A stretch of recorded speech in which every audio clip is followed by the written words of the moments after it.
De Canal Algérie. Dans notre émission Walimat El Jazair, je vous salue mes amis, je vous souhaite une très très bonne année 2025, que de belles choses, la paix dans le monde, Inch'Allah. En tous les cas, merci de nous accueillir chez vous, en direct de Canal Algérie, dans votre émission Walimat El Jazair, qui j'espère est de bon augure au monde entier, à toute la communauté algérienne qui vit à l'étranger. Cette émission est la vôtre, mes amis, comme vous le savez, tous les jeudis à 15 h, un rendez-vous à ne pas rater. Canal Algérie vous propose un programme dédié aussi à, comme je le dis à chaque fois, à cette Algérie qui avance par ses femmes et par ses hommes et par son patrimoine, ses traditions, ses coutumes, comme vous les aimez. Alors on va commencer par notre invité. Aujourd'hui, c'est un plaisir de le recevoir comme à chaque fois. Monsieur Khaled Rodja qui est parmi nous. Merci d'être là. Bonne année, meilleurs vœux. Khaled Rodja, marhaba bik. Merci de m'accueillir, bonne année, bonne santé, Inch'Allah que cette année soit le déclic de beaucoup de bonnes choses, Inch'Allah. Inch'Allah, Inch'Allah, la paix dans le monde. Oui, oui. Et puis aussi beaucoup de belles choses pour notre cher pays, l'Algérie. Une Algérie qui avance et qui aussi sait aussi mettre en avant son patrimoine, ses traditions et ses coutumes et sa culture aussi, parce que nous avons une culture très très riche et diversifiée. On reste aussi, donc quand on parle de Khaled Rodja, c'est bien entendu la musique andalouse, c'est le patrimoine, c'est les qa'det, c'est aussi cette qa'da, qahwat al-asr, que nous allons apprécier ensemble avec nos gâteaux traditionnels, avec notre dinanderie, avec toutes ces belles choses. Et quand on parle aussi de qahwat al-asr, c'est nos gâteaux traditionnels et le miel avec nous, madame justement Hamzaoui qui est parmi nous, Kenza Hamzaoui qui est apicultrice. Oui, bonjour et bonne année. De bon augure, on entame l'année avec du miel, voilà. N'est-ce pas? C'est pour cette raison qu'on est ravis de vous avoir parmi nous, madame Hamzaoui Kenza. Oui. Vous êtes apicultrice? Oui, je suis apicultrice. Bonjour, bonne année. Merci pour votre invitation. Je suis apicultrice de la wilaya de Blida. Voilà, je pratique. Alors vous êtes voisine voilà, avec monsieur Khaled Rodja, la ville de Blida. Je suis née dans une famille d'apiculteurs. C'est une exploitation familiale. Et j'aime mon domaine, mon métier et c'est ma passion. Ah ben écoutez, c'est formidable. On va vous connaître un peu plus parmi nous. Et nous avons aussi avec nous un Algérien qui est né en France, qui est passionné par son pays d'origine, à savoir l'Algérie, le pays aussi de ses parents. Il est installé à Alger depuis 3 mois. Il a fait déjà pas mal de plateaux radio surtout, les studios de la chaîne 3, JLFM et tant d'autres. Et il est dans un superbe programme. Des rencontres culturelles et artistiques pour la promotion du cinéma algérien également. Il est parmi nous, il s'agit de Tawfiq Bouguettaya. Bonjour, bonne année. Bonjour, bonne année à vous.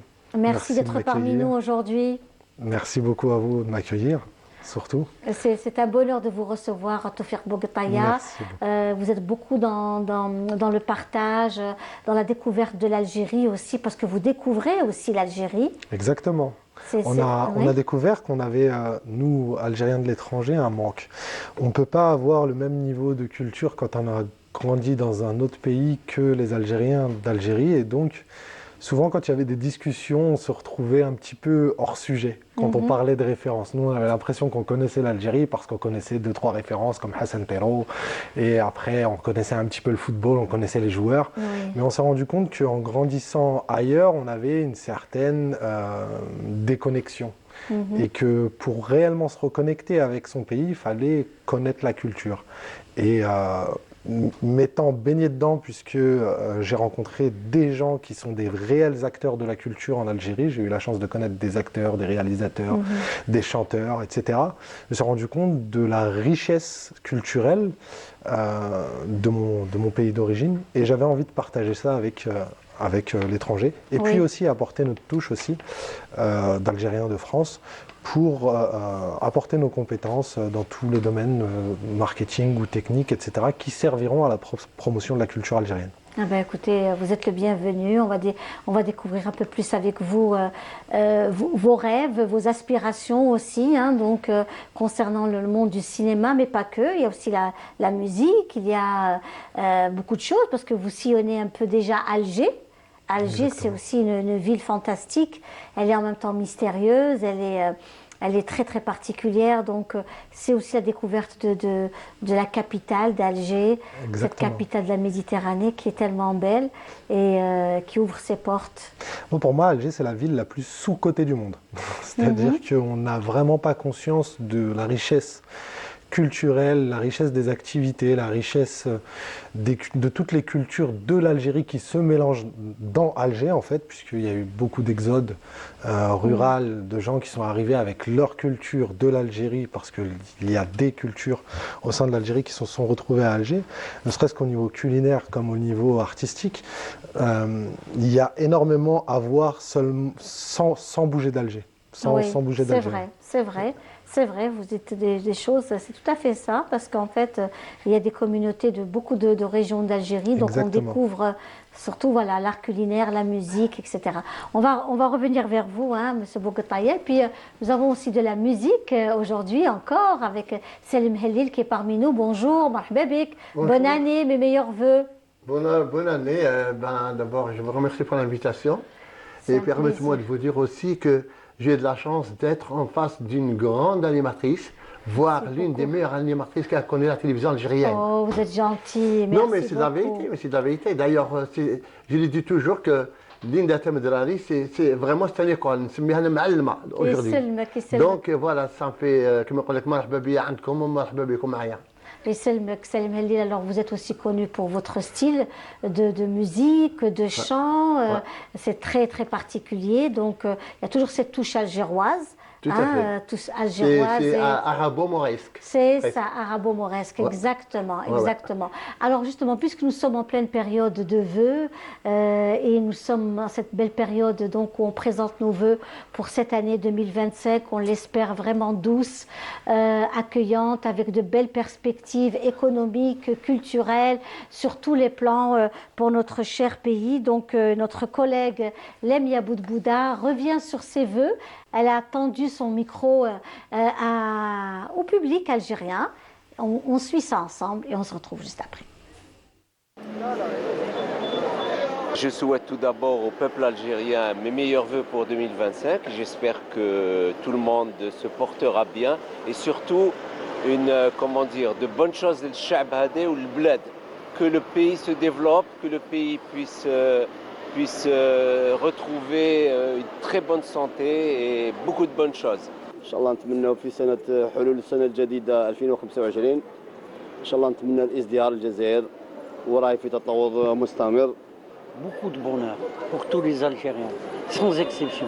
Pour les Algériens en général, j'aimerais que Inch'Allah Bled va dans une direction où nous le gars concentré sur un objectif commun qui va faire développer l'Algérie sur tous les aspects, que ce soit le qaraya, que ce soit l'industrie, ça ce serait, comme on dit, le rêve. Et pour moi et ma famille, ce serait de me concentrer sur mes études, sur mon objectif. نكمل فيها parce que pour le moment ماني نشوف حتى حاجه واحده اخرى غير قرايه et ça va continuer comme ça ان شاء الله العام الجاي والعام اللي من بعد حتى نكملها. يكون ينتشر الاحترام بيناتهم ويعيشوا دائما في هنا. نتمنى يدومها ربي نعمه علينا. Vos résolutions pour 2025? Inch'Allah, une bonne santé et faire beaucoup de bonnes choses, du sport, des activités, se balader, se promener, essayer de découvrir de nouveaux endroits.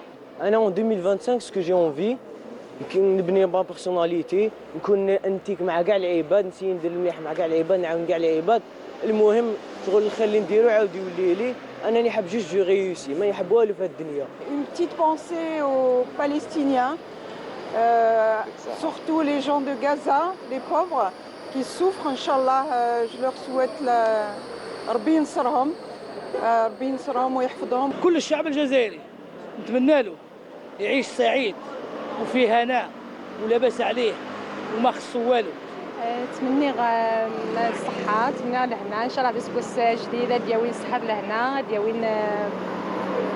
دياوينوك عيني الهني في مورت إن شاء الله. إن شاء الله تدخل علينا بالصحة والهنا وإن شاء الله نفوتوا عام خير من العام اللي فات وإن شاء الله الحفظ والسلامة لبلادنا وتحية الجزائر. Et voilà, donc nos meilleurs vœux pour cette nouvelle année 2025, ici en direct de Canal Algérie, le plateau de Walimat El Jazair. Cette walima vient aussi avec des douceurs, je le disais, avec notre ami M. Farid Khoudja qui est parmi nous et qui revient aussi sur la musique andalouse, sur sa passion aussi pour sa ville, Blida, pour l'amour qu'il a aussi pour les traditions et coutumes algériennes. Monsieur Bourgtaïa revenait tout à l'heure sur l'art culinaire.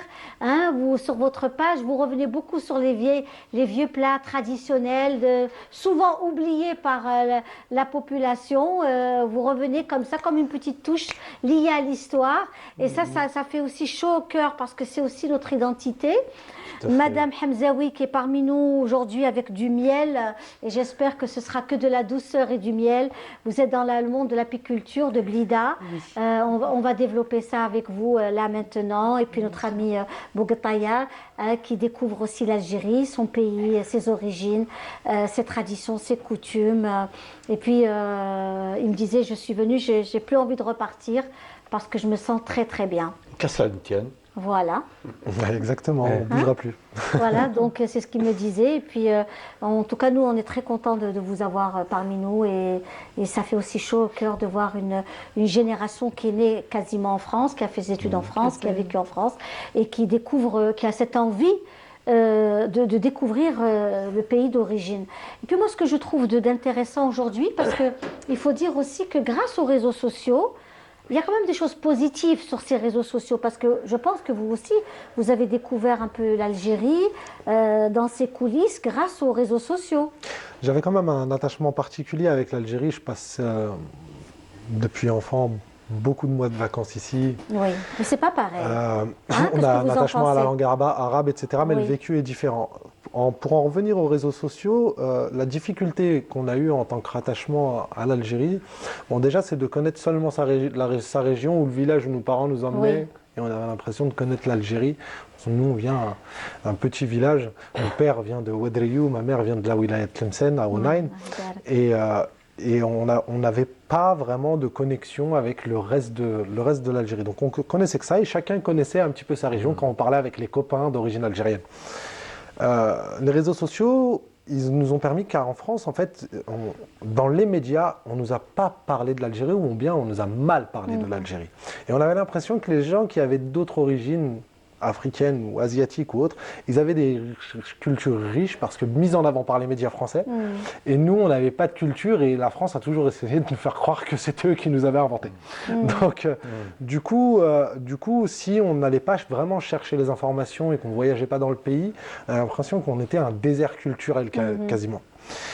Et grâce aux réseaux sociaux, avec les gens qui partageaient chacun de leur région, ou bien les gens qui traversaient, ou même des Français ou des Américains qui connaissaient des endroits du pays que nous-mêmes on ne connaissait pas, ça nous a donné envie de revenir. Et quand on est venu, moi qui ne suis pas d'Alger du tout, je suis à 700 km du côté de ma mère et un petit peu moins du côté de mon père, mais je n'ai jamais mis les pieds à Alger avant 2015. Quand j'ai découvert Alger, j'ai vraiment eu un grand choc. Un grand choc culturel, puisque j'ai rencontré des gens de toute l'Algérie, comme je disais tout à l'heure, et j'ai découvert qu'il y avait vraiment de l'activité et une économie et vraiment un dynamisme. Je suis allé au théâtre d'Alger, il y avait une pièce, j'ai fait 50 mètres, j'étais à la Grande Poste, il y avait un spectacle de chant en plein air. J'ai vu les familles qui étaient dehors, qui dansaient, qui chantaient, alors qu'il n'y avait pas d'occasion spécifique, c'était pas une date d'anniversaire, c'était vraiment... C'était vraiment un jour comme les autres. Il y avait pas, c'était pas la fête de la musique ni quoi que ce soit, ni voilà. Donc j'ai découvert qu'il y avait des dates, il y avait vraiment des organisations, une volonté gouvernementale, une volonté de l'Algérien de vivre sa propre culture et de montrer qu'elle est riche. Donc c'est pour ça que j'ai eu un attachement particulier à Alger. Voilà. Très bien. Et notre ami Salim Halil est parmi nous aujourd'hui. Lui, on le connaît aussi pour, je lui disais, son style musical. Vous avez participé à des tournées, des caravanes culturelles et artistiques. Vous êtes toujours présent dans les galas artistiques, notamment dans le style algérois. Et vous êtes venu aujourd'hui avec un extrait donc d'une chanson. Vous êtes même les paroles de vos chansons, ce sont des paroles qui nous font rappeler voilà, très bien. c'est un peu cette ambiance de l'été, ces bonnes senteurs. En tous les cas, merci pour les fleurs. C'est peu de choses. Hein. Ça sent très très bon, mes amis. Fraîchement cueillis. Vous les appelez comment? Des narcisses. Les narcisses en arabe. Voilà. Ça sent avec plaisir. Ça sent très bon. Et ça a embaumé le studio. Hein. Vous venez toujours avec des fleurs, monsieur Khaled Rodja. De peur que ça fasse un peu cliché, j'aurais aimé venir avec autre chose, mais là, mais le cliché me rattrape chaque fois. Donc, écoutez, non, mais c'est magnifique. Hein. Venir de la ville des roses. Le Blida, c'est la ville des roses, hein, n'est-ce pas? On a même Alger, hein, même Constantine. Farid, Jamma des roses. Mais en fait, Intia ou la dame, vous êtes des roses. Merci beaucoup. Vous êtes des vraies roses. Des roses. Alors justement, notre ami Salim Halil, je disais que les chansons que vous proposez, c'est des chansons, je disais, de fête, de mariage, de ta'allumat, ta'alwalimat, vous choisissez toujours un style très particulier. D'abord, je suis, un petit rappel, je suis le premier chanteur algérien qui a décroché le Tani d'or de la chanson maghrébine à Tunis. En présence des chanteurs du Grand Maghreb. Oui. Donc, pourquoi cette chanson? Parce que elle est riche vocalement, fait le grave, médium et l'aigu. Et fait la puissance vocale. Donc, le but, c'est de chanter, ce n'est pas pour faire danser réellement les gens, c'est pour plaire, faire écouter. Mon maître indirectement, c'est Mohamed Amari. Pourquoi Mohamed Amari? Parce que pour moi, l'une des plus belles voix au monde. L'une des plus belles voix au monde. Je le compare avec Dimitri Rossos, avec. Parce que je غنى Mohamed Amari en français, ou je sais que ça veut dire Mohamed Amari sur scène. Donc pour moi, c'est une référence. Ah oui, c'est clair que c'est une référence. Mohamed Amari. Et puis il est resté toujours dynamique, toujours frais, toujours vraiment dans le. À 80 ans, on prenait l'âge à 25 ans, 26 ans. C'est vrai. Il les jeunes. Oui. Il était plein de vie, dans une positive attitude.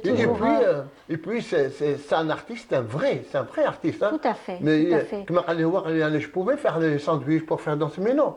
Il a une voix, il faut mettre en œuvre cette belle voix, cette voix de tonnerre. Tout à fait. Le bon chemin. À lui seul, c'est une institution. Oui, bien sûr. Oui. Et puis la musique, ça rajeunit, et puis ça conserve. Bien entendu, il y a du miel, bien entendu, qui conserve, bien entendu. Mais bon, on en a besoin pour bien chanter, n'est-ce pas? Mais la musique, pratiquer une activité culturelle. كما انت فريد كما الله يرحمه نور الدين سعودي ربي يرحمه انا كي نسمع نور الدين انا نسمع فريد je reste bouche bée nous dans un autre monde. C'est de la belle musique, c'est de la belle voix, c'est des belles paroles. Qui est de nature à nous réconcilier avec notre patrimoine. C'est une vraie base. Absolument. Vous connaissez Farid Rodja, Moussa Bouktaya? Je suis désolé, mais non.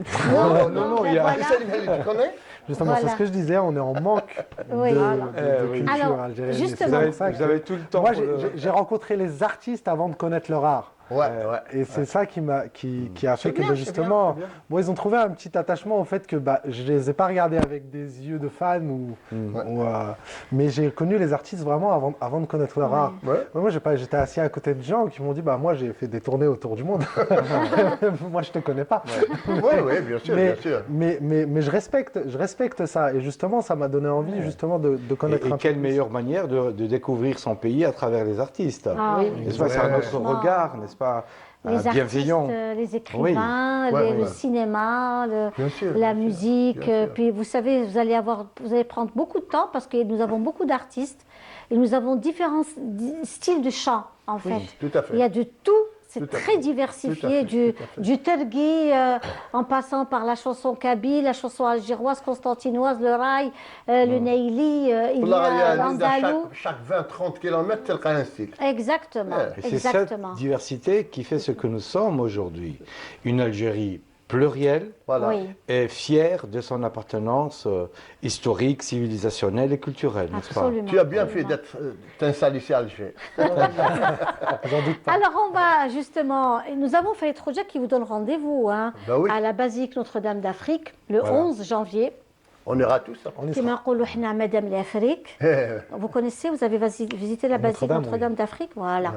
Donc il va donner un superbe concert le 11, la soirée de Yinaïr. Parce que vous savez que le 12, c'est un jour chôme et payé. Ouais, hein, ouais. C'est le nouvel an Amazigh. Nous en sommes très très fiers parce que c'est une fête qui est liée à l'agriculture, qui est liée au patrimoine. À l'histoire. Et on est vraiment très très fiers de cette belle fête parce qu'elle réunit tout le monde, tous les Algériens. Elle est fédératrice. Alors certains l'appellent Thérèse, d'autres l'appellent l'Adjouza, certains l'appellent Yinaïr, Ras el-Am, certains l'appellent Thérèse aussi, la surnomme Thérèse. Tout ça pourquoi? Parce qu'en fait, nous avons aussi 13 fruits secs. Il y a tous les fruits secs parce que nous avons aussi ce fameux panier. On va faire aussi, on reviendra un peu sur Yinaïr dans nos prochains numéros. Mais c'est une fête qui est magique, c'est une fête pour les enfants.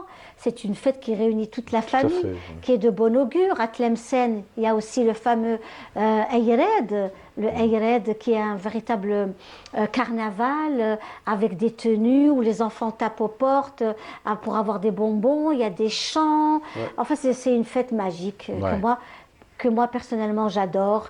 C'est notre Halloween en plus beau. Voilà. En plus beau, mais en plus beau, beaucoup plus beau. Hein. Ouais. Donc, je pense que ça n'a rien à voir. Parce que là, c'est vraiment une fête où on partage un bon repas, où on est festif, où on célèbre la terre. Voilà, on célèbre la terre qui est nourricière, oui. Parce que ce sont les premiers labours aussi en janvier. Donc, et puis il y a tous des rituels où on change des pierres du canon dans certaines régions. Il y a des dires qu'on dit, on sacrifie un poulet. Il y a des légumes secs qu'on met en avant, donc c'est tout un rituel magique et magnifique. Et puis on revient sur l'art culinaire et la vapeur, parce que c'est vraiment une soirée où on met cet art culinaire qui a été classé. Et là, on est aussi très fiers de cela. La cuisine à base de vapeur est classée comme patrimoine algérien. Donc on met en avant la vapeur, c'est-à-dire tous nos plats de Yinaïr, en général, ce sont des plats à base de pâtes qu'on place à la vapeur. Et c'est une création algérienne. Et ça, très peu de personnes le savent, mais heureusement que les écrits sont là et qu'à l'UNESCO, nous avons marqué ce savoir-faire algérien qui fait partie du patrimoine immatériel. On va écouter un petit extrait de notre ami Salim Hellil. C'est parti.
Voilà, c'était un petit extrait.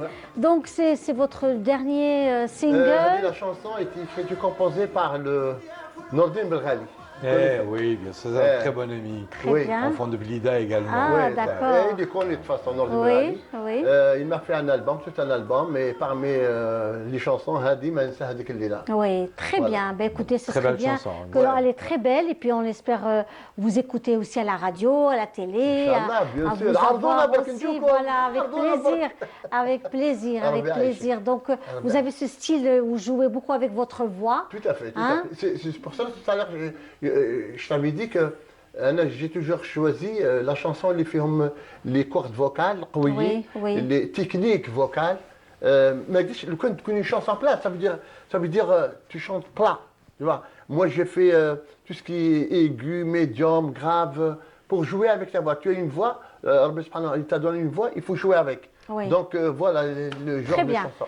Je le disais, avec M. Farid Khoudia qui est parmi nous et c'est un bonheur de l'avoir comme à chaque fois pour présenter son nouvel album et pour présenter aussi son concert, hein, Notre-Dame d'Afrique, la basique Notre-Dame d'Afrique, ce sera pour le 11 janvier à 19h30, un rendez-vous à ne pas rater. On va revenir justement sur cette belle opportunité. Madame Hamzaoui, tout en douceur, qui elle aussi vient, on va présenter aussi son travail par rapport à l'apiculture, le miel en Algérie, l'intérêt que nous avons aussi pour le miel, qui est une tradition connue.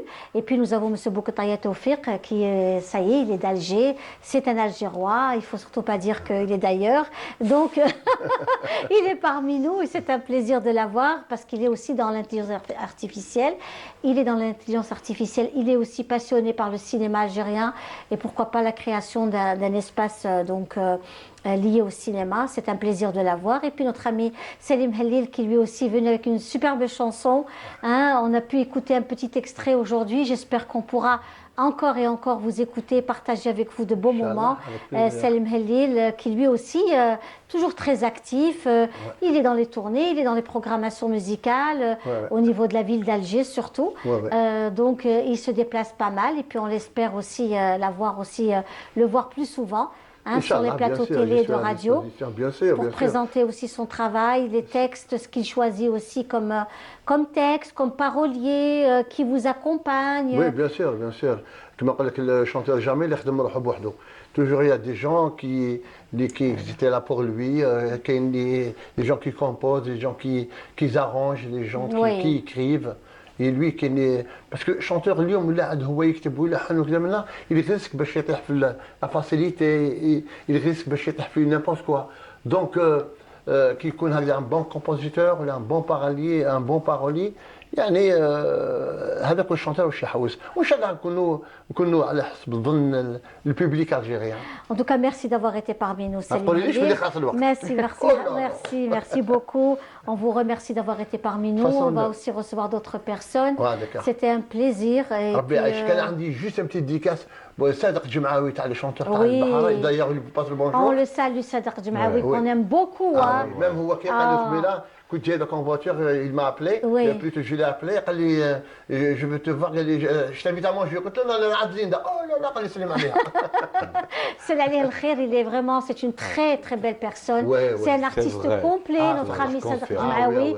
Il m'a composé pas mal de chansons, entre autres une chanson pour lui, مثلا. Oui, c'est un vrai artiste. Absolument, alhamdoulilah. J'espère qu'on l'aura prochainement ici, sur le plateau de Canal Algérie.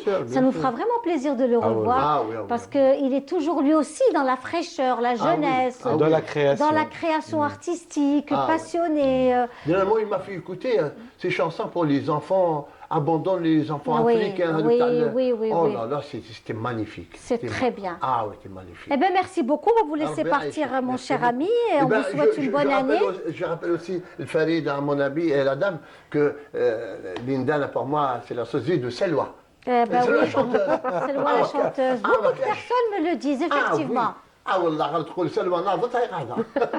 Merci beaucoup. Et nous, quant à nous, on va apprécier un beau reportage de Lemia Boudbouda qui revient sur la restauration des palais, le palais de la Casbah.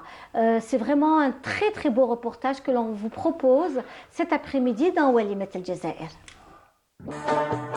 En charge des travaux de restauration, la wilaya d'Alger œuvre à réhabiliter l'ensemble des monuments archéologiques et sites historiques situés dans le secteur sauvegardé de la Casbah d'Alger.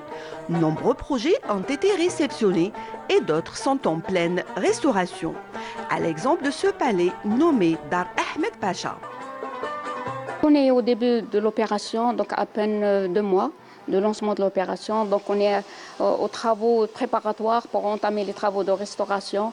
Et avant tout cela, on va entamer, Inch'Allah, les travaux de confortement, de réhabilitation et de consolidation de toute la structure verticale et horizontale avant de passer aux éléments décoratifs qu'on est en train de récupérer, de démonter et trier. Donc on va passer juste après les travaux préparatoires qui sont la protection des différentes colonnes. Par exemple ici, les différentes colonnes en marbre, elles sont protégées en latérosaux et du plâtre et polyène bien sûr. Donc on va passer après aux travaux de récupération, de restitution et de restauration des différentes menuiseries, éléments décoratifs. Redonner son lustre d'antan à ce palais tout en préservant son authenticité demande du temps sans compter les difficultés et surprises de la restauration. Les délais contractuels sont arrêtés à environ 3 ans, mais on ne peut pas toujours être sûr puisque la restauration, on trouvera toujours des découvertes, des surprises. Ça ne peut pas être précis. À quelques encablures et mitoyens de la mosquée Ketchaoua se trouve un autre joyau architectural, le palais Hassan Pacha, datant du XVIIIe siècle. Ici, bureau d'études, architecte agréé et spécialiste du patrimoine travaille d'arrache-pied pour livrer ce projet dans les délais. À l'atelier de polychromie, Amira redonne vie à ces boiseries qui semblent tout droit sorties des 1001 nuits. Pour les faïences, Mohamed Houssine Bey y travaille avec une équipe. Il nous explique les procédés et techniques utilisés. Premièrement, on déroule des photos. Deuxièmement, on déroule des étiquettes, le mur ou l'espace les rafés. On utilise le plan les cahiers à la faïence. Après, نحو الحبات تاع الفايونس من الحيط اللي راهم فراجيل اللي عندهم سيباراسيون بين لو مورتي والمور وكاين حبات بين المورتي والحبات تاعنا تاع لا فايونس. Quant aux peintures murales exceptionnelles ornant ce palais, mérite un traitement expert dont a la charge Aïda Menouer. C'est une aventure, c'est un défi assez impressionnant. J'invite tous les gens à se renseigner sur ce palais qui a dévoilé vraiment beaucoup de secrets. C'est une grande responsabilité en effet, donc on vit dans un stress continu en réalité depuis plus d'1 année. On est conscient de l'importance de ce patrimoine, de l'importance de le transmettre de la manière la plus parfaite et intègre, on va dire. Restauration manuelle, réutilisation des matériaux d'origine et la difficulté de préserver l'authenticité des lieux. Une mission passionnante et cruciale de la restauration pour cet héritage algérien ô combien important.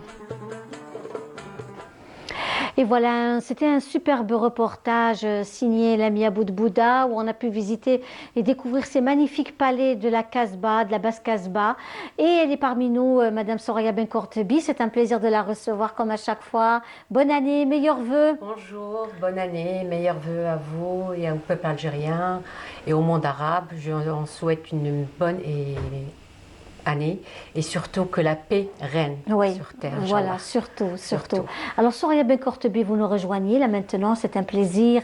Vous êtes dans le monde de l'art, de l'artisanat, la promotion de l'artisanat aussi. Vous avez beaucoup travaillé avec les artisanes, avec Madame aussi Hamzaoui autour du miel, les céramistes, les potières, les femmes qui sont dans le tissage, les femmes de Timimoun, enfin tous les styles, c'est chez vous, le bijou aussi, le vêtement traditionnel revisité. tout cela, c'est vraiment, vous avez tenu le cap, parce qu'il faut être courageuse et courageux pour garder le cap en tant que galériste. Oui. On galère, hein. Effectivement. Vraiment, on galère Depuis 14 parce que ans, c'est très dur. On galère vraiment, mais si on n'aime pas, on ne peut pas tenir. Donc il faut vraiment aimer ce qu'on fait.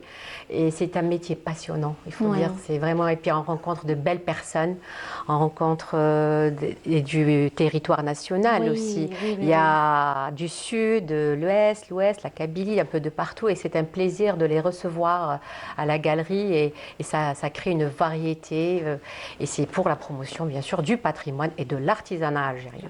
Et par la même occasion, j'ai eu beaucoup d'appels par des artistes étrangers qui veulent rejoindre la galerie. D'accord. Carrément des étrangers d'Afrique, ou carrément de l'autre côté de la Méditerranée, et qui veulent être parmi nous parce qu'ils ont vu la galerie à travers les réseaux sociaux, et ça leur plaît énormément, le concept leur plaît énormément.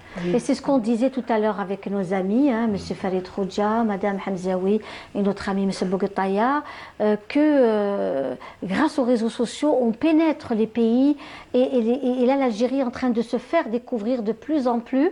Comme vous l'avez si bien dit tout à l'heure, certains pays font tout pour qu'il n'y ait pas cette belle visibilité de l'Algérie. Mais aujourd'hui, grâce aux réseaux sociaux, les gens qui viennent et qui découvrent le sud algérien, mais pas que le sud. Il y a Constantine, il y a Oran, Annaba, Rouat, Djelfa, Tamanrasset, en fait, Janet. Donc là, en ce moment, avec ces des fêtes de fin d'année, ces vacances d'hiver, il y a une large population qui se déplace vers le sud.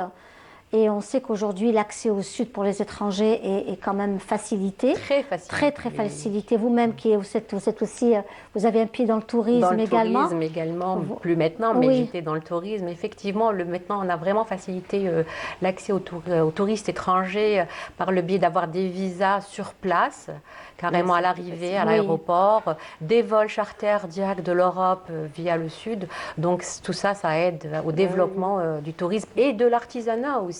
Qui dit tourisme dit artisanat. Absolument, absolument. Voilà. Alors on revient à M. Farid Khoudja, qui est une personne très appréciée par son amour pour le patrimoine, par son amour pour l'Algérie tout entière et de sa ville aussi, Blida El Ouareda. C'est cet amour que vous avez, vous le transmettez sur votre page Facebook à chaque fois. C'est un petit détail, c'est un petit gâteau, c'est un vieux plat, c'est l'histoire du bigaradier, c'est l'histoire des anciennes confitures, l'histoire aussi des traditions et coutumes, des douérettes de Blida. Vous revenez sur beaucoup de choses qui sont aussi liées à Blida.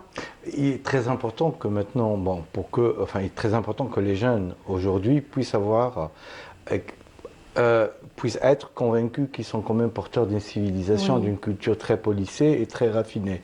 Et donc scroller est devenu maintenant très à la mode, c'est dans le vent. Maintenant, donc, on leur donne à voir et donc à lire quelque chose pas très long pour pouvoir démocratiser justement cet accès donc à la culture et donc à l'image. Donc, on sait très bien que les jeunes aujourd'hui donc ne vont pas à la télévision beaucoup, donc ils sont complètement scotchés à leur petit écran. Donc, on leur donne à voir et on leur donne à écrire. Donc, comme ça, pour qu'ils soient quand même au courant de ce qui se passe et également être convaincus qu'ils sont porteurs de cette civilisation quand même, une culture séculaire. Et en même temps qui fait de ce qu'ils sont aujourd'hui, parce que la musique ou l'art culinaire font partie, ce sont des éléments essentiels de notre identité, et donc il faut les préserver, et donc il appartient à chacun de nous donc de pouvoir apporter son soutien. Alors vous êtes venu aussi avec un album, et puis aussi ce qui est fascinant, c'est ce fameux livret qui est fantastique. C'est l'œuvre de Denis Martinez, en fait, la jaquette. Très bien. On retrouve Ivresse andalouse. Les couleurs de... Voilà, parce que la vie ne se savoure que par les excès. Et donc, ces excès qu'il faudra prendre au second degré, bien entendu. Donc, ivresse au pluriel. Parce que, c'est vrai que le texte andalou est un texte bachique, donc on fait l'éloge du vin, mais qu'il faudra prendre au second degré. Et donc, cette ivresse, c'est pouvoir se donner cette largesse, de pouvoir toucher, de faire des entorses à la tradition. C'est ce que je propose dans cet album. Donc, une ouba, dans la pure tradition donc andalouse, qui regroupe les trois écoles comme quoi la musique andalouse avec les différentes écoles n'en font qu'une. Et également, je me suis permis un petit peu d'exhumer quelques petites chansons du XVe siècle, notamment la Tres Morillas de Jaén, donc qui est un texte du XVe siècle, donc, mais qui est écrit et composé dans la pure tradition andalouse, puisqu'il s'agit d'un zedjel. Et donc, j'ai voulu quand même apporter quelques accents et quelques couleurs qui donnent quand même... Alors, on va écouter, hein, c'est ça, Nessima? On écoute un extrait. Merci.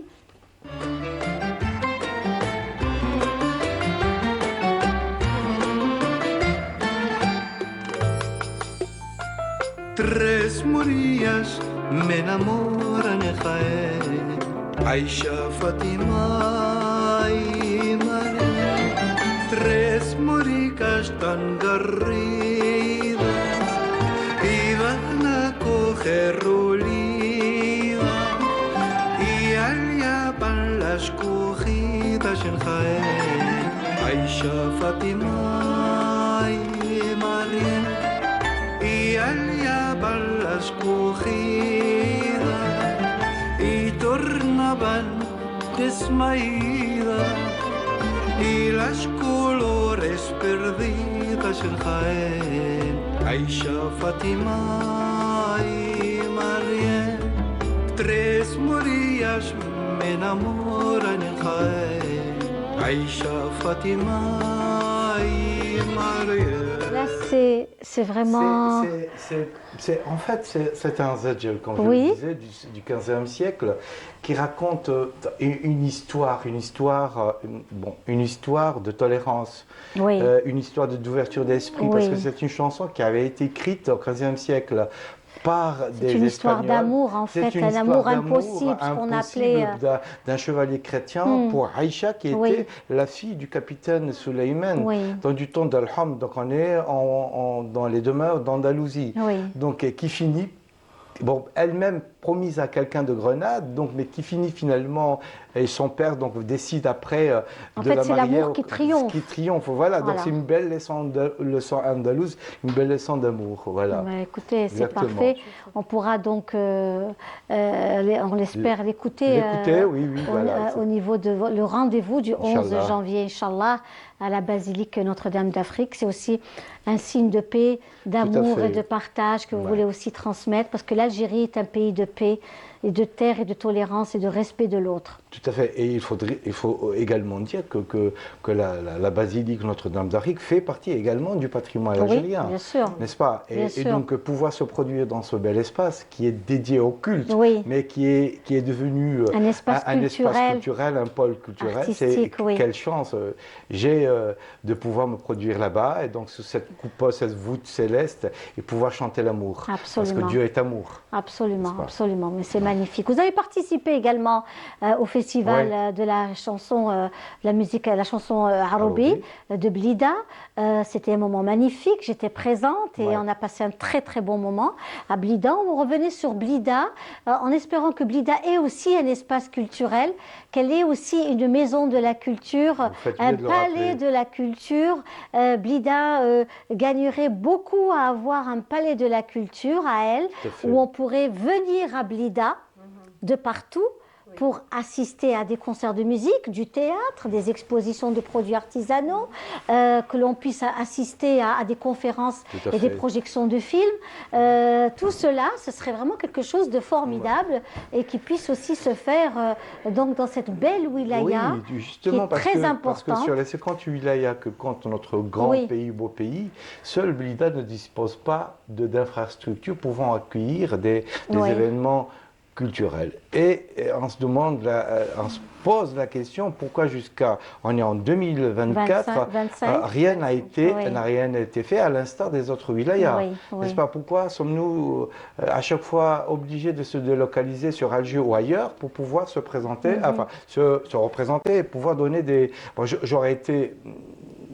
ça aurait été plus naturel pour moi de commencer la promotion de mon nouvel album à Blida, et après je donnerai d'autres concerts. Écoutez, le message est lancé. Voilà, hein. donc on aimerait que Blida retrouve sa superbe d'antan et qu'elle puisse quand même redevenir un pôle culturel D'ailleurs, Bahidine Bachtaze disait, lorsque préparait une pièce théâtrale, allez à Blida, allez la présenter à Blida, si le public vous applaudit, alors ce sera vraiment une belle pièce. C'est dire que Blida quand même était une référence. Oui, alors, on aimerait c'est toujours une référence. qu'elle le reste. Oui. C'est toujours une référence, Blida, c'est clair, toujours une référence en matière de musique andalouse, de savoir-faire, de raffinement, de bien-être. Et on revient justement à vous, hein, puisque vous vous connaissez également par rapport au miel.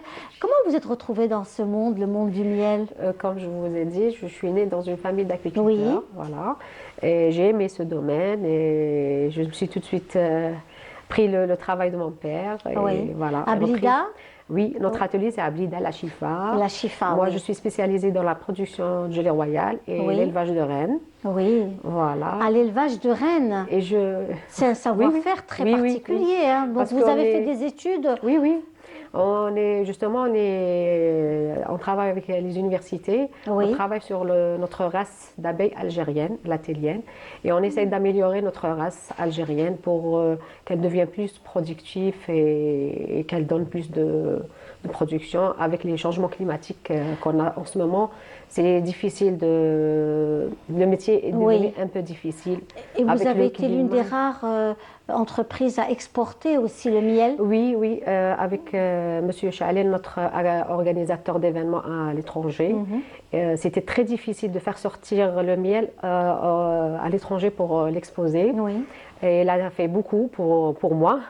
Voilà, j'ai réussi à faire beaucoup d'expos à l'étranger, à la Hollande. J'ai été invitée par l'ambassadrice de la Hollande algérienne à Barcelone avec le consul général algérien là-bas. On a fait beaucoup d'expos à Paris et je vais même faire Yenaïr à Paris le 17, le 18 dans le consulat de Bobigny. Et on va faire même le salon de l'agriculture de Paris. Et c'est une première que le miel algérien va être là-bas. Bravo, voilà, bravo. Avec M.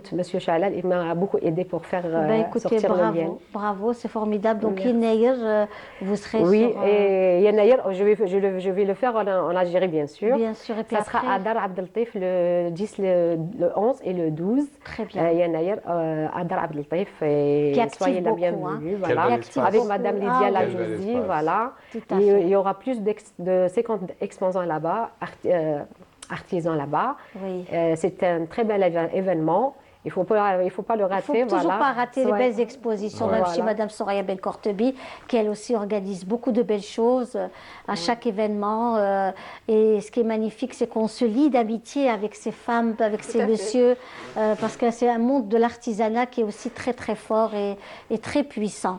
Vraiment. Avant de dire au revoir à notre ami Boghtaya, qui était parmi nous aujourd'hui, à qui on souhaite beaucoup de belles choses, de beaux projets en Algérie, c'était un bonheur de vous avoir reçu encore une fois. Hein, et puis garder le contact avec les invités, hein, comme plaisir. Ça vous allez voir, découvrir le travail de M. Fahed Rodjab. Ça me fera un vrai plaisir de vous compter parmi les nôtres le 11, Inch'Allah, si vous avez Merci beaucoup. Parce que même nos ruches, ils voyagent aussi, parce que nos ruches, on les transhume. On a des ruches, on transhume d'un peu partout en Algérie. Donc à travers mon métier, j'ai pu visiter pas mal d'endroits en Algérie, au sud, à l'est, à l'ouest. Et c'est comme ça. J'ai encore beaucoup de carences à combler. Je connais de Tlemcen jusqu'à Alger. J'ai jamais fait l'Est. J'ai jamais été plus loin que ça. J'ai jamais été dans le Sud. Et pour l'instant, on a beaucoup de choses à découvrir ici. Jusqu'à la mort, là, je bouge plus. Donc, une belle résolution. C'est une belle résolution. J'ai bougé dans beaucoup de pays. Je peux vous dire que vraiment, Alger n'a rien à envier aux autres capitales. En termes culturels, etc. J'ai vécu à Londres, j'ai vécu à Berlin, j'ai vécu en Espagne. Bon, pas à Madrid, mais j'ai vécu en Espagne. J'ai grandi à Paris. Alger n'a rien à envier et je le dis, je le signe, je persiste. En termes culturels, nous n'avons rien à envier aux autres capitales. Nous avons beaucoup d'activités culturelles, effectivement. Mais souvent, les choses les gens commencent à avoir cette habitude de sortir. Oui, mais c'est toute une éducation. Pratiquer exactement. des sorties culturelles, ça s'apprend, ça s'éduque. Je pense qu'aujourd'hui, plus que jamais, nous devons encourager les uns et les autres à sortir sortir, à pratiquer des sorties culturelles pour pouvoir être au fait de ce qui se passe ici et être imprégné de toutes ces couleurs, de tous ces accents, n'est-ce pas, qui sont les nôtres et qui font encore une fois de nous vraiment des gens policés, des gens raffinés. Ce que nous sommes, voilà. Tout à fait. On va vous laisser partir et nous on va apprécier justement un reportage de Semia Borour, un cadeau pour vous et pour tous ceux qui sont amoureux de la montagne de Chréa. Hein, donc les monstres de Chréa, vous êtes nombreux aussi à vous déplacer sur Chréa. En fait, toutes les 4 saisons, c'est vraiment magnifique d'être en montagne chez nous en Algérie parce qu'on apprécie chaque saison est belle et magnifique. Et c'est Semia Borour, notre cher collègue, qui s'est déplacé pour vous. Merci voilà. Beaucoup. Merci à vous. Voilà, il faut juste... Le temps d'un week-end à 1550 mètres d'altitude, le parc national de Chréa vous offre un dépaysement total. Dès notre arrivée, la beauté des montagnes enveloppées de brume nous a fascinés. Un véritable spectacle naturel s'offre à nous. Avec ou sans neige, cet endroit continue à charmer ses visiteurs un peu plus pendant les vacances. Oui, c'est la première fois que je viens à Chréa. عجبتني بزاف. Même شفنا صوالح ما كناش شايفينهم من قبل. On est venu de Tipaza et j'ai des invités qui sont venus d'Oran et c'est pour la première fois qu'ils ont visité cet endroit magnifique. J'ai déjà entendu parler de cette réserve et là, je la découvre réellement. Les singes et la nature. C'est la première fois que je viens ici. Je suis venue en voyage organisé. Je suis fascinée par la nature.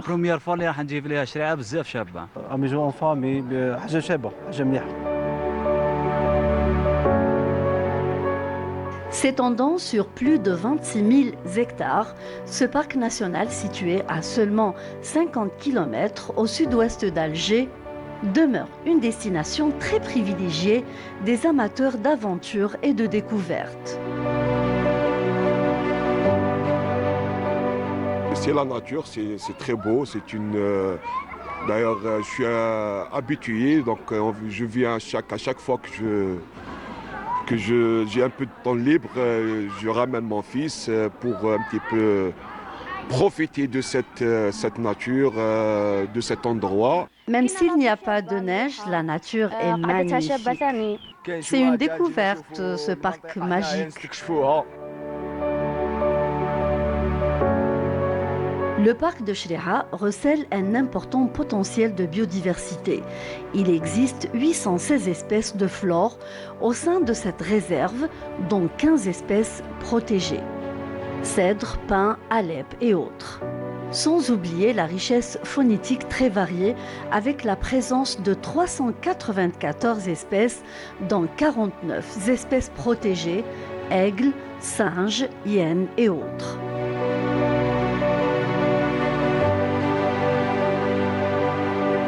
Ce site est connu par ses forêts verdoyantes, mais aussi pour son calme. Chacun y trouve son compte, les familles, la jeunesse, les sportifs ou tout simplement les amateurs de la nature, comme nous d'ailleurs.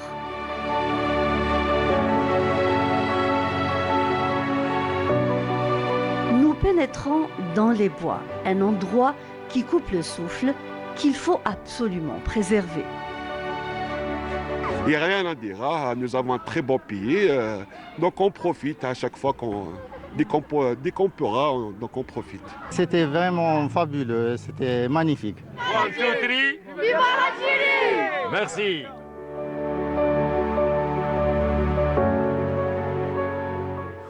Voilà, et de retour dans notre émission. en pleine discussion avec nos invités autour de Sharia et de toutes les belles stations de ski que nous avons à travers le territoire national. Nous avons notre amie Tounes Ait Ali qui nous rejoint. Alors, on est dans la complémentarité aujourd'hui. Le théâtre est parmi nous avec Madame Tounes Ait Ali qui a beaucoup travaillé pour le Festival du théâtre professionnel. Vous avez eu les masterclass. D'abord, on vous souhaite une très bonne année. Merci. Et puis très heureuse d'être parmi vous. Et c'est toujours un plaisir de venir soutenir tout ce qui est action culturelle. C'est très important. Très important. Et puis voilà, on a beaucoup travaillé pendant le festival et on est un petit peu KO. Mais bon, c'est pour une bonne cause. Voilà, donc parmi nous, dans cette belle qa'da, avec ces senteurs qui nous viennent de Blida, les gâteaux, les thaïs, etc. Donc nous, c'est comme ça. Que demande le peuple. Exactement. Et notre amie, Tounes, est une personne que j'apprécie beaucoup. Moi aussi. Je vous apprécie aussi, Lila. Et puis c'est un travail fabuleux que fait cette femme parce que vous œuvrez pour le théâtre au féminin. Ouais. Théâtre professionnel en général, mais le théâtre au féminin. Spécialement. Voilà. Vous avez aussi donné des cours, vous avez monté une pièce de théâtre une performance avec des femmes incarcérées, des femmes en prison, pour être beaucoup plus dans le simple, pour expliquer à ceux qui nous écoutent aujourd'hui, parce qu'il faut savoir que c'était aussi une belle initiative du ministère de la Justice. Puis de la culture aussi. Et de la culture, donc un travail en étroite régional de Béchar aussi. Parce que c'est en fait, s'il n'y a pas eu cette fusion, on n'aurait pas pu le faire.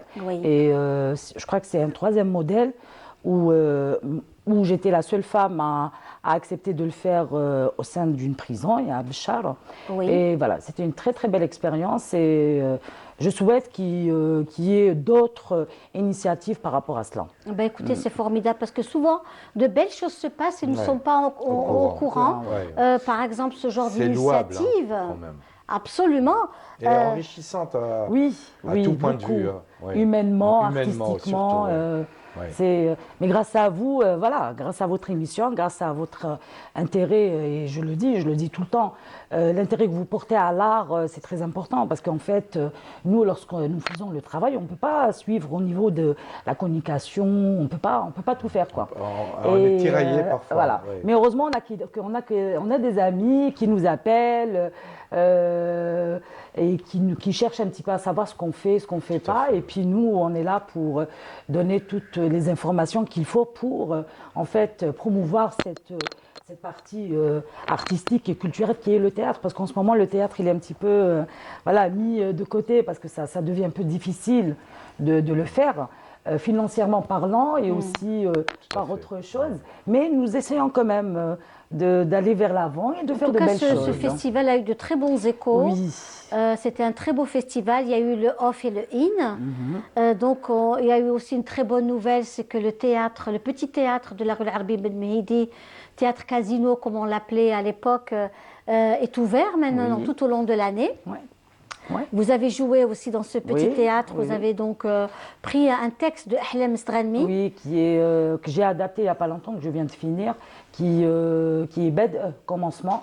Elle est très difficile à monter sur scène, Ahlam Stranmi. Mais bon, on a eu une étudiante de l'ISMAS où j'étais très très contente, où elle a fait une adaptation de Fawda al-Hawas, et on a essayé de travailler sur cette thématique et c'était très difficile parce qu'il y a ce texte en arabe classique, il fallait faire cette fusion, c'était pas évident. Et voilà, mais alhamdoulilah, on a pu quand même ressortir un beau spectacle, pas féminin mais féminin, pas féminin mais féminin quand même. Et voilà, il est passé au sein du festival professionnel au théâtre d'Alger, le petit théâtre d'Alger, qui travaille tout le temps, qui ne travaille pas que pendant le festival, mais qui travaille tout le temps, quoi. Formidable, vraiment. Donc, dans cette émission qui est la première de l'année 2025, en tous les cas, tous ceux qui nous suivent, on leur souhaite une très très bonne année, avec de belles résolutions, de beaux projets, une bonne santé surtout, et la paix, parce que sans paix, on ne peut absolument rien faire. On ne peut pas avancer, exactement. Et pour revenir à notre cher pays, l'Algérie, tous ces sites magnifiques, vraiment aujourd'hui, on va profiter un maximum de tous ces beaux reportages que nous avons. Cette fois-ci, c'est une destination Oran, Wahran El Ghalia, que nous aimons tant, avec un reportage sur la visite touristique au fort de Santa Cruz. Et c'est notre collègue Mejda Djahmoun qui revient sur ce reportage et sur cette belle ville Oran. C'est les vacances d'hiver et ce ne sont pas les sites touristiques qui manquent pour prendre un bol d'air et se changer les idées en famille ou entre amis. Le fort de Santa Cruz figure parmi les incontournables, un lieu chargé d'histoire qui séduit les visiteurs par l'atmosphère unique qui y règne et la vue magnifique qu'il offre sur la baie d'Oran. C'est l'occasion de découvrir les sites touristiques et les monuments historiques. Ici à Santa Cruz, cet endroit est appelé Moulay Abdelkader. Il est idéal pour passer de bons moments en famille.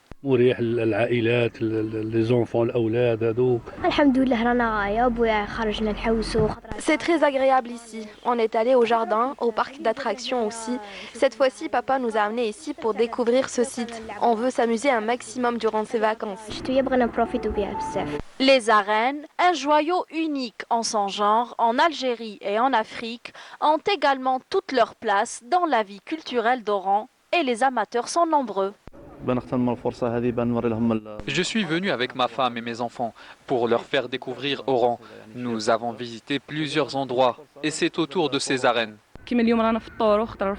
Nous avons visité l'arène, le front de Santa Cruz, le front de mer. Il y a beaucoup de sites à découvrir durant ces vacances. Il est primordial d'emmener les enfants à la découverte des sites historiques. Cela leur permet de connaître l'histoire de leur pays. Et pour ceux en quête de tranquillité et de détente au cœur de la nature, les nombreux parcs et jardins publics offrent l'escapade idéale. Il y a beaucoup d'endroits à découvrir à Oran, comme les sites archéologiques, les forêts.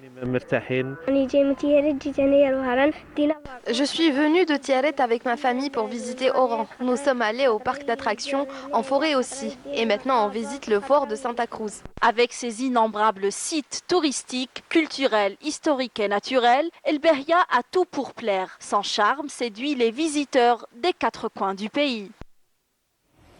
Magnifique, vraiment une très belle vue à partir de Santa Cruz, de la belle Méditerranée, de Wahran El Berria. En tous les cas, encore une fois, merci d'être parmi nous en direct de Canal Algérie dans votre émission Walimat El Jazair, dans cette belle qada avec sirotant un bon thé, avec des personnes que nous aimons. On inaugure la nouvelle année 2025 avec beaucoup de bonheur, beaucoup de joie et on espère que de belles choses à vous qui nous suivez, vous qui êtes loin de votre pays, qui espérez aussi avoir des nouvelles. Eh bien, écoutez, on est là pour vous donner, on espère, des activités culturelles, des rendez-vous culturels, ce qui se passe aussi en Algérie, dans la capitale, votre chère et belle capitale, qui aussi reste très très active. Je le disais, le rendez-vous de M. Farid Khoja pour bientôt, le 11, à la basilique Notre-Dame d'Afrique. Madame Hamzaoui sera à Paris à partir du 17. C'est 18 à Bobigny et on sera à Dar Abdeltaif le 10 et le 11 le 12. Le 10, 11 et 12 Dar Abdeltaif pour Yennayer et puis notre amie Tunis qui elle n'arrête pas par des activités, par des formations, parce que vous formez aussi des jeunes comédiens de théâtre. Vous avez beaucoup donné des masterclass pendant tout ce festival.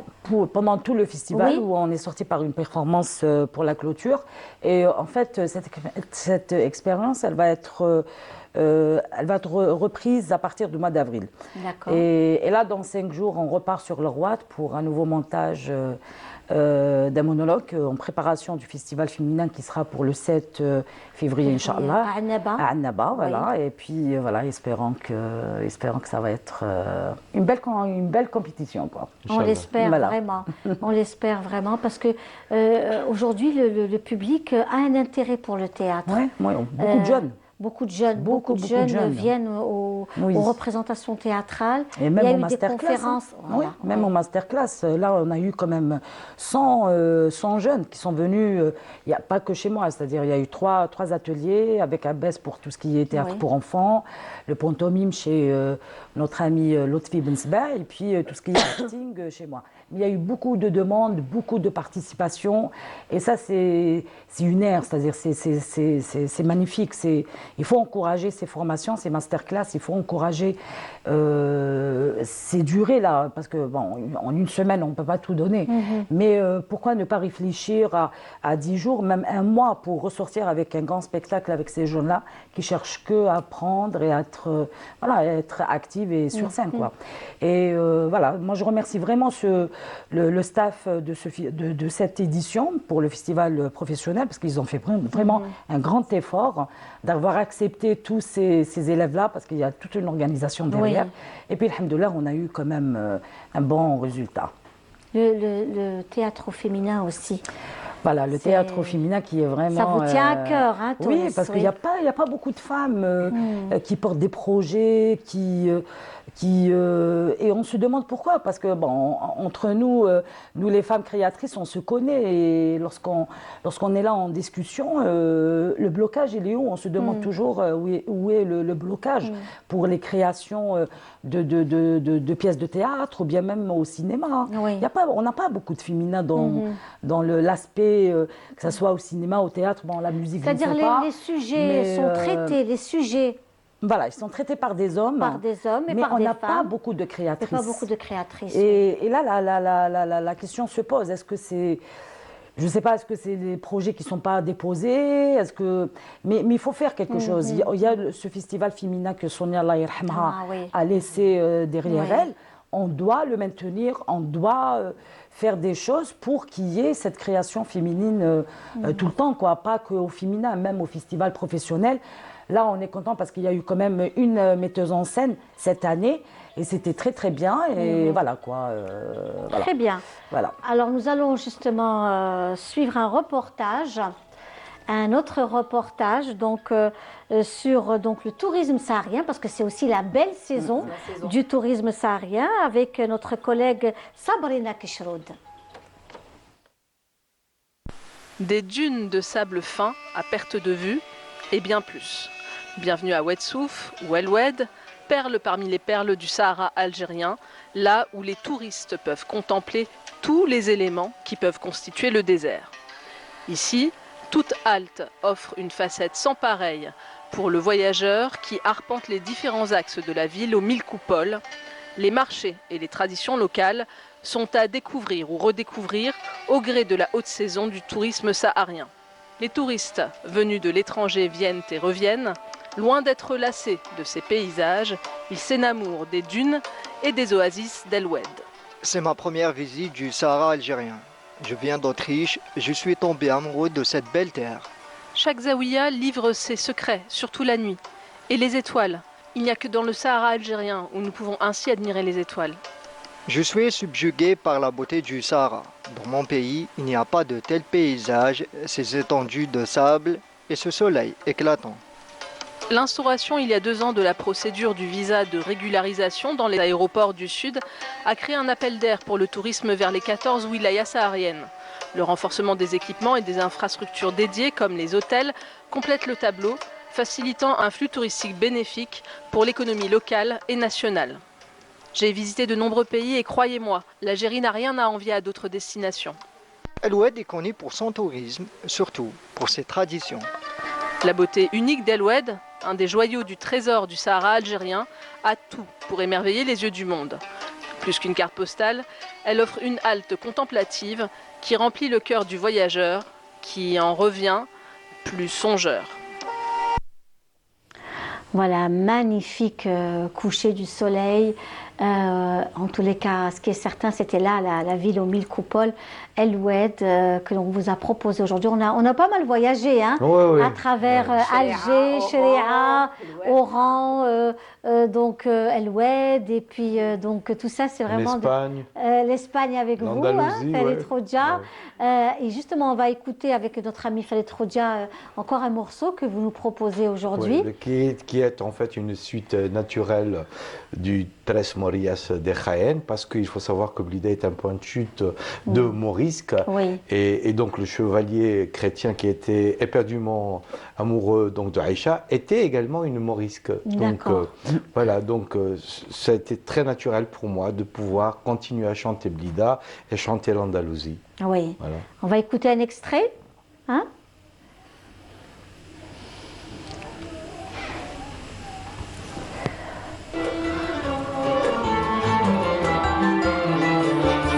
الهنا والخير فيك سيدي الكبير فيك الهنا والخير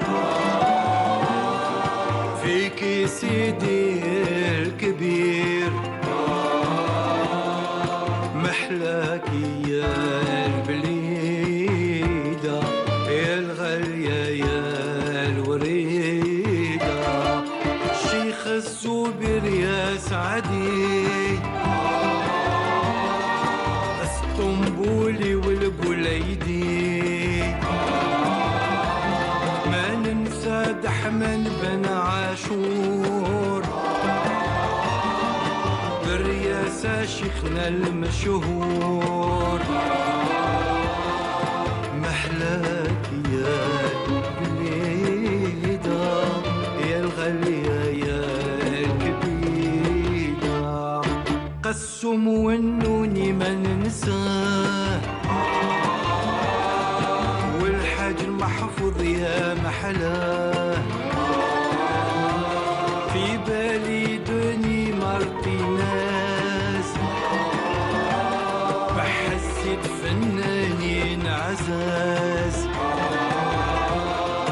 أحلاك يا ليدا يا الغالية يا الوريدة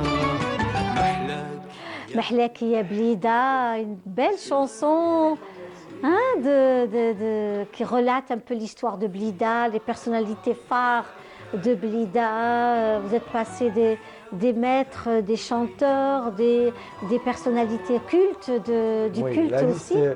Ça va être très long, mais je n'ai choisi que ceux qui avaient réellement impacté la vie culturelle de Blida. Bon, et les autres aussi méritent leur place dans cette petite chanson.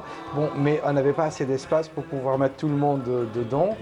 Et donc je m'en excuse auprès donc, de mes amis de Blida de ne pas pu citer tout ce beau monde qui a fait la gloire qui a fait la gloire de la ville. Farid, pour vous connaître depuis plus de 20 ans, je vous trouve une vingtaine d'années, on est amis depuis vraiment longtemps. Je vous trouve dans une positive attitude. Il faut bien. Il est beaucoup plus dans la positive attitude. Je suis un peu plus stoïque qu'avant. Donc je me dis, il faudra rester positif pour pouvoir continuer à avancer et donner le meilleur de nous-mêmes. Est-ce que parce qu'on arrive à un certain âge, c'est une certaine maturité, de sagesse, de sérénité, je ne sais pas. Je sais pas. Moi, de toutes les manières, j'ai toujours été stoïque en fait. Hein, donc, j'ai toujours été versé dans la spiritualité. Et la positive attitude est en fait une arme à double tranchant. Donc, on a beau, on aimerait bien que les choses aillent bien, que les choses évoluent. Mais d'un autre côté, quand on voit l'immobilisme traditionnaliste de Blida, on se dit bon, mais Blida mériterait mieux. Voilà, mais bon, mais sans être défaitiste, donc on espère des jours meilleurs et on est là tous pour Blida parce que Blida le mérite et mérite aussi qu'elle retrouve sa superbe. Vous savez, Farid, moi je pense peut-être que vous allez être d'accord, je ne sais pas, d'accord avec moi. Je le suis déjà. Je ne changerai pas, Lisa, tu sais très bien que j'ai toujours été d'accord avec toi. Donc, voilà.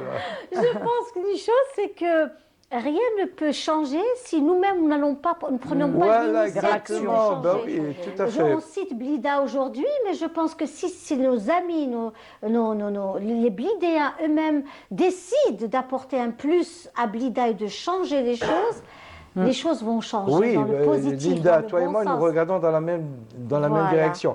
En fait, Blida, j'ai toujours été convaincu que le salut de Blida, enfin culturellement parlant, donc viendrait de ses amis plus que de ses habitants eux-mêmes, parce que quelque part, ils ont été des missionnaires à un moment, mais je pense qu'avec les amis de Blida, et même les gens de Blida, comme vous aussi, les gens de Blida, vous apportez doivent prendre leur courage à deux mains et aller de l'avant, cas, n'est-ce pas? Donc, partout, les fossoyeurs de la culture existent, mais il faudra quand même qu'on soit un pare-feu pour ces gens qui... Moi, j'ai eu une très très bonne expérience à Blida il y a maintenant 3 ans. Oui. Vous avez une institution déjà culturelle qui ne travaille pas beaucoup, mais qui essaye de faire des choses, qui est la Maison de la Culture. Nous n'avons pas de maison de la culture. Enfin, c'est peut-être une maison de jeunes, parce que nous disions tout à l'heure que Blida, sur les 58 wilayas, c'est la seule wilaya qui ne dispose pas d'infrastructures pouvant accueillir des spectacles. Vous avez une maison de culture. Nous n'avons pas de maison de la culture. C'est une petite maison de jeunes, mais qui ne dispose pas vraiment d'espace. Oui, mais on a joué à Blida pendant 3 jours, et il y avait un public énorme, en plein air. Un petit théâtre en plein air. Mais il y a la maison de culture, parce que nous, on était invités par la maison de la culture au niveau de Blida. C'est vrai que vous avez une très belle troupe théâtrale à Blida, qu'on connaît très bien, qui sont nos amis.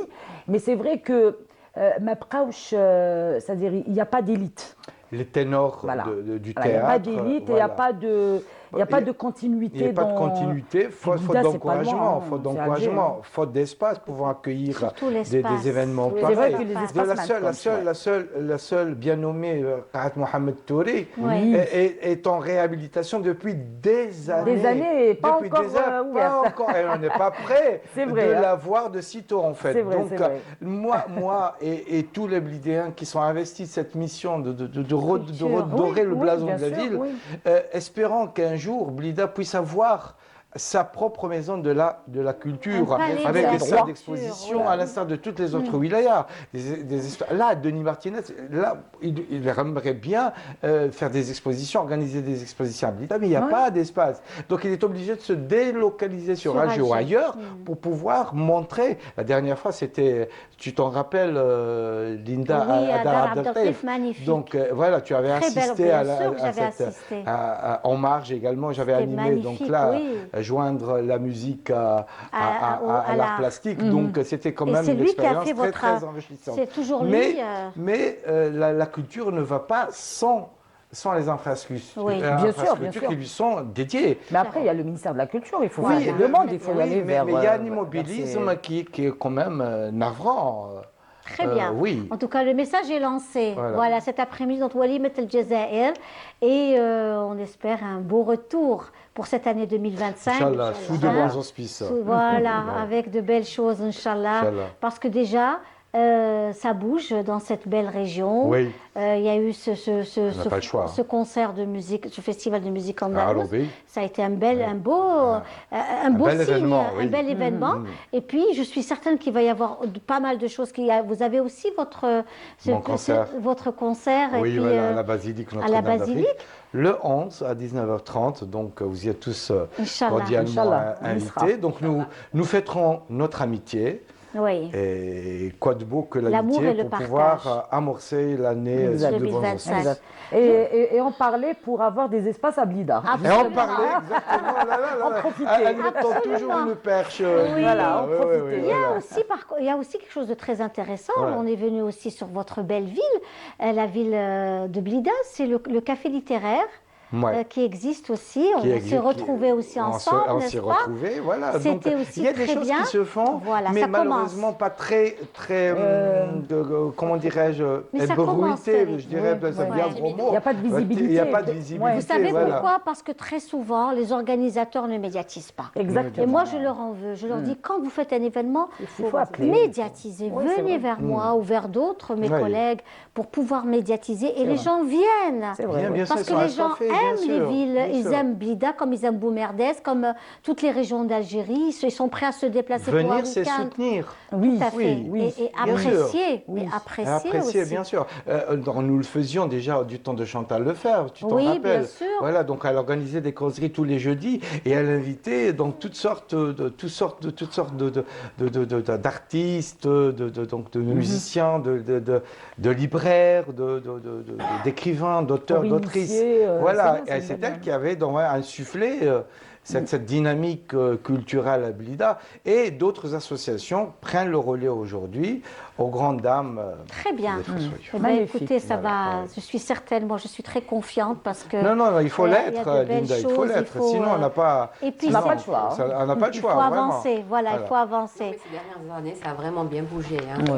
Oui, et même dans les régions comme Boumerdès, par exemple, qui était une wilaya plutôt discrète, côtière, discrète, dédiée à la saison estivale. Là maintenant, la maison de la culture Rachid Memouni, qui est sous donc la direction de Madame Serruti, Rania Serruti, qui est une femme très dynamique que nous avons reçue la semaine passée. Elle était là, donc elle est revenue sur cette maison de la culture de Boumerdès qui. Voilà, il y a une dynamique, elle a repris les choses en main et elle fait connaître cette... Et elle est venue de Boumerdès pour parler de la maison. Il faut créer des événements tout le long de l'année pour que la ville ou la région ne vive pas que du monotourisme. Le tourisme culturel s'étale sur toute l'année et au grand bonheur des habitants et puis des gens qui viennent d'ici. Alors nous allons découvrir aussi maintenant, si vous le voulez bien, notre dernier reportage d'aujourd'hui avec notre collègue Raouf Hammouch qui nous emmène dans la wilaya de Tarf découvrir le lac Tonga, qui est un lac magnifique, qui a été classé aussi. Le paradis des ornithologues également. Tout à fait. On découvre ça ensemble et on se retrouve juste après. Il s'agit là d'un parc mondialement connu pour sa biodiversité et ses sites protégés dans le cadre de la Convention Ramsar. Celui qui vient ici n'est certainement pas prêt d'oublier son passage à Al Talaf, une région qui vous ouvre ses bras et vous incite à découvrir ses multiples facettes. À l'image de la forêt d'El Qala, de l'Arboretum ou encore son célèbre lac Tonga. Des aspects qui vous laissent éblouis. كالم فاميليا بلاصه محترمه يجوا لها الناس كامل من الولايات كامل ورانا كامل هنا وين تلقى راحتك وين راه قاعد هنا وين نرتاح انا هنا وين نلقى راحتي واني مع اصحابي نلموا بعضانا فان ترافاي ورانا مع بعضانا ونهار يجوز بالبيا والحمد لله نجيب لهنا نفوتوا الوقت كما نقولوا ملاح عليك فيزيكمون ومورالمون فيزيكمون من ناحيه هواء نقي تجي لهنا تلقى كما نقولوا تبعد على الشوارع هذيك ما تلقاش كما نقولوا تاع التاكسيات CO2 ما تلقاش هنا تجي بصح لهنا تجي تريسبيري بيان. D'une superficie de 2700 hectares, le parc présente la particularité d'abriter des espèces rares venues de la lointaine Amérique qui ont trouvé en l'espace arboretum du site Tonga le refuge idéal. L'arboretum de Tonga a une particularité, il y a des essences naturelles composées d'oligotineux, de frênes, d'ormes. Aussi, on a des plantations artificielles, comme cette parcelle-là, c'est la parcelle du cyprichauve, Taxidium disticum, c'est le cyprès de la Louisiane. Les premières plantations datent de 1820. Ça, on peut le valoriser comme un site, un pôle d'excellence pour l'écotourisme. C'est un tourisme durable, un tourisme aussi qui n'est pas atteinte à la nature. La dernière étape de notre visite nous emmène au très célèbre lac Tonga, véritable don de la nature. Ce lac d'eau douce en communication avec la mer Méditerranée est classé zone humide d'intérêt mondial. La superficie du lac est recouverte à 90% d'une végétation émergente. C'est également un site de nidification d'un nombre important d'espèces. Lac Tonga abrite chaque année au-delà de 40 000 oiseaux, composés en plusieurs familles, spécialement les familles Zanatidés. On a les canards de surface, les canards plongeurs. Pour le lac Tonga, on a presque 30 km le pourtour du lac Tonga pour l'écotourisme, soit pour les randonneurs, soit des randonnées VTT ou bien équestres. Ici, c'est Dar Chedli, le défunt président Chedli Benjdid, qui séjourne ici à lac Tonga pour la chasse, aussi pour la détente, pour faire passer ici des moments. Ici, parce que le lac Tonga, il est très riche en avifaune, c'est un gibier d'eau, colvert aussi, il y a plusieurs panoplies de canards. La richesse de sa biodiversité et l'abondance de ses ressources naturelles font du parc national d'El Qala un joyau du bassin méditerranéen, un paradis pour les oiseaux migrateurs et un gisement exceptionnel de 3 écosystèmes, marins, lacustres et forestiers. Voilà, tous ces beaux sites que l'on vous propose aujourd'hui dans notre émission Walimet El Jazair, c'est vraiment la découverte de l'Algérie, du centre, l'Est, l'Ouest, le Sud aussi. Et puis en cette période de vacances, donc c'est quelque chose de magnifique. Et on voulait vous faire découvrir tout cela, tous ces sites magnifiques à travers notre belle émission Walimet El Jazair avec notre ami Farid Khoja, Madame Hamzaoui, puisqu'on revient aussi sur les abeilles, sur la culture des reines algériennes, une race du patrimoine, du terroir. Vraiment. Ouais, terroir oui, on a pu garder notre race d'abeilles algériennes. On a 2 types de races, la saharienne et la télienne, celle du Nord. Et qui font du bon miel. Qui font du très bon miel et qui font aussi des bijoux. On veut vraiment la garder, on va pas la peindre. Oui. Voilà. C'est pour ça l'État interdise l'importation d'autres races pour pouvoir conserver la nôtre. Voilà. On travaille beaucoup là-dessus. Très important. Alors justement, Soria Ben Kortebi, vous êtes parmi nous aujourd'hui, Galerie Couleur et Patrimoine. Vous préparez aussi une belle exposition avec des jeunes talents. Voilà, des jeunes... Des jeunes qui n'ont jamais pu avoir l'occasion d'exposer, ils n'ont pas eu de chance d'exposer parce qu'ils sont débutants ou parce qu'ils sont jeunes. Donc moi, j'invite des artistes et artisans aussi à venir exposer le samedi janvier, l'avant-dernier samedi de janvier. Oui. Donc on sera normalement le 24 janvier. Oui.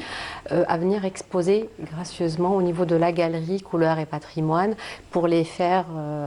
pour les initiatives, c'est-à-dire pour les montrer leurs travaux, et il y a du potentiel, je vous le dis, parce que j'ai eu un petit aperçu de ce qu'ils font. Et c'est dommage qui sont dans des zones un petit peu cachées, qui viennent un peu du sud, un peu de l'est, un peu de l'ouest, et qui n'ont pas l'occasion, parce qu'il n'y a pas de maison de culture parfois, ou exposée, où il n'y a pas assez de... Puis les gens ne s'intéressent pas dans certaines villes. Malheureusement, ce n'est pas encore développé. La culture n'est pas encore bien développée. Elle est bien développée dans les grandes villes, mais malheureusement pas dans les petites villes. Donc, ils sont forcés de venir ou sur Alger ou sur Oran. Et donc, voilà, on en aura une panoplie d'artistes et d'artisans qui viendront. Ça sera une nouveauté. Et pour la galerie et pour eux aussi. Et pour le deuxième week-end du mois de février, on aura l'honneur d'avoir Monsieur Kadi Amin, artiste peintre plasticien, qui nous fera une exposition en solo pendant 15 jours au niveau de la galerie. Il est dans l'abstrait. Oui. Mais un abstrait qui... Il est architecte. Il est architecte aussi, qui a eu l'occasion de passer avec vous, passer avec nous, une personne merveilleuse. Tout à fait, je confirme. Donc on aura l'honneur et le plaisir de le recevoir au niveau de la galerie à partir du mi-février. Le deuxième week-end de février, il sera parmi nous. Et pour Yen Naïr, justement, donc on y sera au niveau de la céramique Djerboa, à la villa Djerboa. D'ailleurs, il y aura Monsieur Amin Kadi aussi. Il y aura d'autres artistes et artisans. Et la galerie d'art, couleur et patrimoine, il sera aussi. Parce qu'au fait, on sort aussi en dehors de la galerie.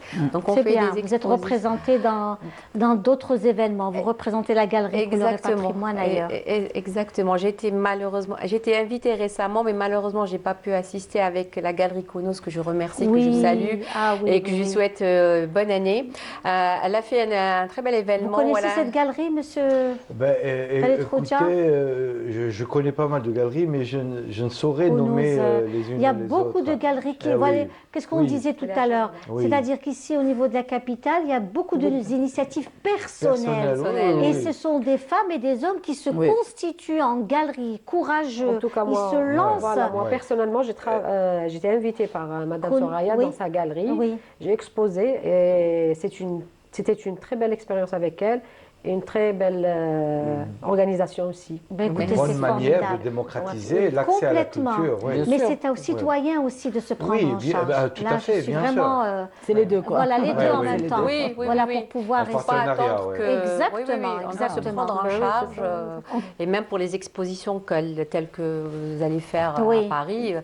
Aussi, ce sont des initiatives personnelles. Personnelles, effectivement. Avoir le courage d'aller à l'extérieur.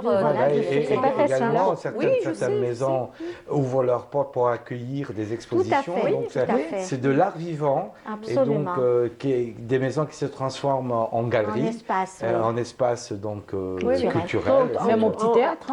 Des maisons qui se transforment de petites scènes donc pour la musique, etc. Il y a beaucoup d'initiatives à l'étranger. Il y a beaucoup de gens qui veulent travailler, faire des choses. On a envie de travailler, d'évoluer. Alors juste travailler, on n'a pas trop demandé quand même. Merci beaucoup. On arrive à la fin de notre émission d'aujourd'hui. Walimat El Jazair, c'était un bonheur de vous avoir tous reçus dans cette émission.